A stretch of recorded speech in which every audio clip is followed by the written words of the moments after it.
ये खबर केआर मंगलम यूनिवर्सिटी द्वारा प्रस्तुत की गई है।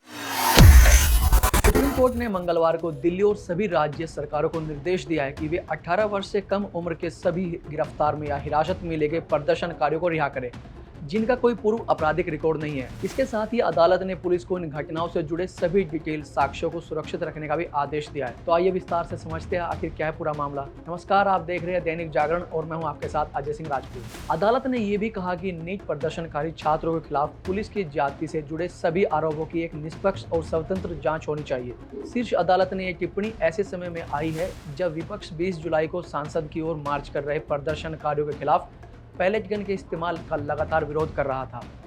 न्यूज एजेंसी पीटीआई के अनुसार अदालत ने टिप्पणी करते हुए कहा, जिसने भी ज्यादती की है और कानून को अपने हाथ में लिया है उसके खिलाफ सख्त कानूनी कार्रवाई की जानी चाहिए। अदालत ने आगे ये भी कहा कि एक बार जब निर्धारित प्रोटोकॉल का उल्लंघन होता है तो कानून को अपना काम करना चाहिए। शीर्ष अदालत ने कहा कि मामला किसी आयोग द्वारा पारदर्शी जांच का बनता है। साथ ही जोड़ा कि इस प्रक्रिया से भविष्य में ऐसी स्थितियों से निपटने के लिए एक प्रोटोकॉल तैयार करने में मदद मिलनी चाहिए। सुनवाई के दौरान अदालत के सामने कई राज्यों से पुलिस की ज्यादतियों के आरोप भी सामने आए हैं, जिसमें यह भी दावा शामिल है कि बिहार के एक पुलिस अधिकारी ने शांतिपूर्ण प्रदर्शनकारियों के खिलाफ AK-47 का इस्तेमाल किया। सुप्रीम कोर्ट ने उन सभी राज्यों से सोमवार तक जवाब मांगा है जहां छात्र विरोध प्रदर्शनों के दौरान हिंसा की घटनाएं सामने आई थी। शीर्ष अदालत ने अधिकारियों को CCTV कैमरों, फेशियल रिकग्नाइजेशन सिस्टम और ड्रोन के माध्यम से एकत्र किए गए डिजिटल रिकॉर्ड को सुरक्षित रखने का भी निर्देश दिया है। अदालत ने स्पष्ट आदेश दिया कि ऐसी सामग्री के साथ प्रदर्शनकारियों के व्यक्तिगत डाटा को पब्लिक डोमेन पर नहीं रखा जाना चाहिए।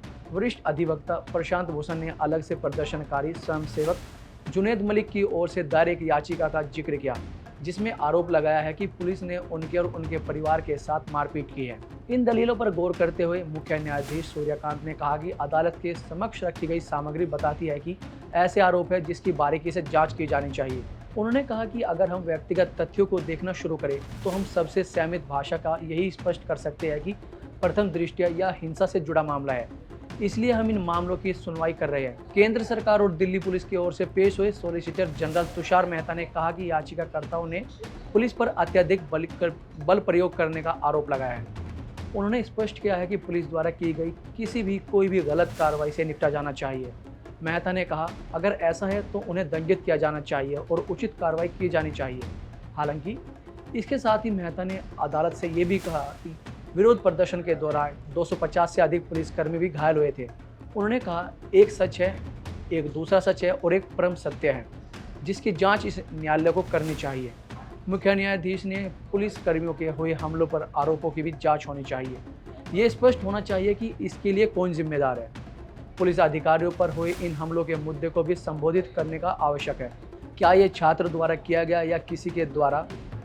इस सवाल के जवाब में तुषार मेहता ने कहा, अधिकारियों ने ये लगता है कि छात्रों पर पुलिस द्वारा हमला किया गया था।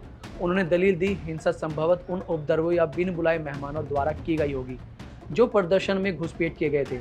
इस बार जस्टिस जयमाल्या बागची ने भी पूरे आंदोलन को हिंसा से जोड़ने की प्रति आगाह किया और टिप्पणी की, शांतिपूर्ण भीड़ को बदनाम करने वाले लोग हमेशा मौजूद रहते हैं।